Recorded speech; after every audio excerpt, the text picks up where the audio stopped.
¿Qué es peor, que la cadena salte al vacío en la parte inferior o en la parte superior?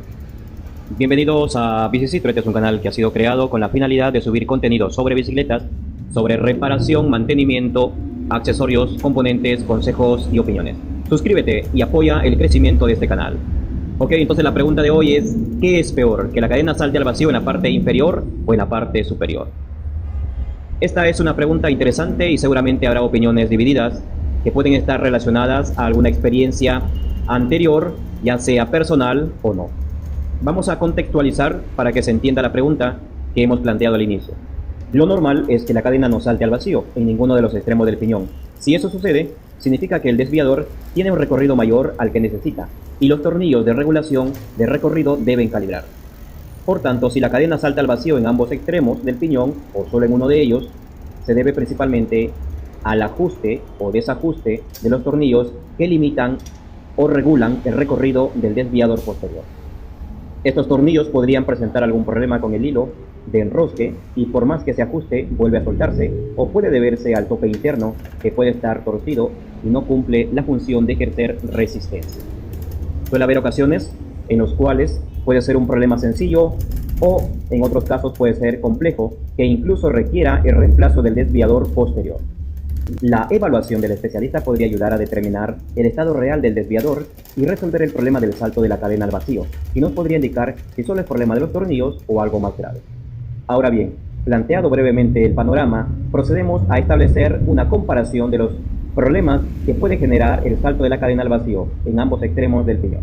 Vamos a establecer primero los saltos de la cadena en la parte inferior y los problemas que podría causar.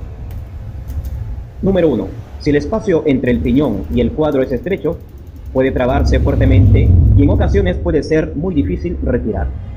¿Correcto? Entonces, este panorama, en el caso del salto de la cadena al vacío en la parte inferior, si el espacio entre el piñón y el cuadro es muy estrecho, evidentemente se va a trabar con una fuerza bastante fuerte. La dificultad del retiro de la cadena trabada va a depender de la presión que haya estado recibiendo la cadena al momento del salto al vacío. Ahora bien, esto sería más dificultoso si tu masa usa un eje con tuercas, pues vas a necesitar unas llaves para retirar las tuercas y liberar la cadena.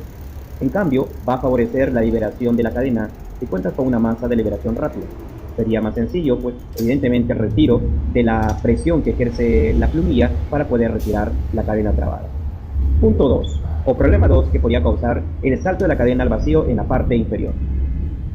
Esta podría generar la ruptura de la cadena si la presión que haya estado recibiendo la cadena al momento del salto al vacío haya sido fuerte. Asimismo, puede colaborar a la ruptura de la cadena el tipo de terreno que se estuvo recorriendo en el momento del evento. ¿Correcto? Entonces, esta podría ser una situación que se podría dar con el salto de la cadena al vacío en la parte inferior. Y tercer punto, podría causar daños leves o graves al cuadro. Y esto se puede dar en el caso del espacio estrecho entre el piñón y el cuadro que lo planteamos al inicio. Sumado a la presión que reciba la cadena, el terreno que recorre la bicicleta y el grado de dificultad que implica el tema del pedaleo, entonces podría colaborar a que se pueda dañar leve o de forma grave al cuadro, ¿correcto? Entonces, esos tres problemas más resaltantes que podríamos mencionar si la cadena salta al vacío en la parte inferior. Ahora, ¿cuáles serían los problemas que podría causar si la cadena salta al vacío en la parte superior? Número 1, la cadena se traba entre los rayos y esto resulta bastante difícil el retiro y va a depender de la presión que haya estado recibiendo la cadena al momento del salto al vacío. Este grado de presión puede generar dificultad leve o fuerte. Incluso podría ser necesario retirar o al menos aflojar el piñón para liberar la cadena trabada. Así como en la parte anterior hemos dicho que si hay un espacio muy pequeño entre el cuadro y el piñón y la cadena se traba en esa zona, va a ser necesario aflojar la tuerca para poder retirar. En este caso, si en la parte superior se traba la cadena y no logramos liberarlo, será necesario aflojar el piñón para poder liberar la presión y retirar la cadena. ¿Correcto? Entonces, eso implica que vamos a necesitar algunas llaves, una llave para la tuerca y otra llave para el piñón. Y evidentemente eso va a estar limitado dependiendo en la zona en la que te encuentres o suceda este evento. Eso va a dificultar evidentemente a un límite de que posiblemente no haya forma de liberarlo si no tenemos estas herramientas. Punto 2. Puede causar la ruptura de la cadena, al igual que en el anterior caso, o por lo menos la deformación de la misma. dejándola inservible en algunos casos, y va a depender de la presión que haya estado recibiendo la cadena al momento del salto al vacío. Punto 3. Podría causar daños leves o graves al desviador. Y esto también va a estar sujeto a lo siguiente. Si el recorrido del desviador no es demasiado, esto no se engancharía con los rayos. ¿Correcto? Es decir, si el desviador, bueno, sí, termina teniendo un recorrido mayor al que debe tener y la cadena termina llegando al nivel superior y luego salta al vacío, pero no es suficiente como para que tenga un recorrido demasiado amplio, entonces el desviador no choca con los rayos y evidentemente el problema no puede ser tan grave.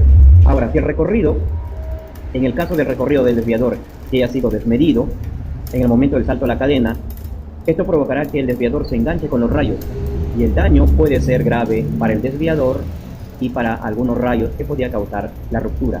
En estos casos, el desviador normalmente se termina torciendo o se termina rompiendo y quedando inservible. Por tanto, en esos 3 puntos que ya mencionamos, tanto en el caso del salto a la cadena en la parte superior como el salto a la cadena en la parte inferior, vemos que evidentemente los daños de mayor grado podrían causarse si la cadena salta al vacío en la parte superior. Y punto número 4, se puede causar daños leves o puede doblarse o graves, como la ruptura de la oreja o la extensión donde se acopla, donde se ajusta el desviador, si por ejemplo se da como en el caso anterior, que el desviador se termina enganchando con los rayos. Si logra engancharse con los rayos, entonces esta fuerza de la rotación de la rueda va a terminar jalando y rompiendo no solo al desviador, sino también a la oreja o a la extensión. Y entonces, evidentemente, los daños van a ser bastante graves. Ok, entonces, 4 puntos en el caso del salto al vacío en la parte superior y 3 puntos en el caso del salto al vacío en la parte inferior. En ambos casos se debe evitar este problema del salto de la cadena al vacío. ¿Por qué se da el salto de la cadena al vacío? Evidentemente porque los tornillos de regulación no están limitando el recorrido y hay que entonces regular, hay que calibrar para que el desviador se mueva hasta donde lo necesita el piñón, tanto en la parte superior como en la parte inferior. Ya sea que salte al vacío en la parte superior o inferior, puede causar daños muy serios a los componentes, como a la cadena, al desviador, a la extensión, a la oreja que también algunos le llaman, a los rayos, puede causar daños al cuadro. En cualquiera de los casos, en nuestra opinión, evidentemente el salto al vacío de la cadena en la parte superior puede causar daños más graves, como ya lo mencioné. Estos problemas se puede evitar con los siguientes pasos. 1. Revisar el recorrido del desviador antes de salir a rodar. Esta debería ser una acción cotidiana que te va a ayudar a evitar estos problemas. Luego, otra medida que podría ayudarte es acudir al taller más cercano para una revisión preventiva. Si no has hecho ninguno de los pasos anteriores, es decir, no has revisado el recorrido del desviador antes de salir a rodar, o no acudes a una revisión preventiva de tu bicicleta al taller más cercano, entonces ya te encuentras rodando, ya te encuentras manejando, antes de aumentar la velocidad lo que deberías hacer es llevar la cadena de abajo hacia arriba o viceversa para asegurarte que el recorrido del desviador sea el correcto. Y de esta manera, entonces, si todo anda bien, ya puedes acelerar la marcha con confianza. Entonces, esas medidas, esos pasos, esos criterios también te podrían ayudar a evitar cualquier desastre en el recorrido, más aún si vas a hacer un recorrido largo. Gracias por quedarte hasta el final, esperamos que haya sido de mucha utilidad. Déjanos tus comentarios para conocer tu opinión, suscríbete y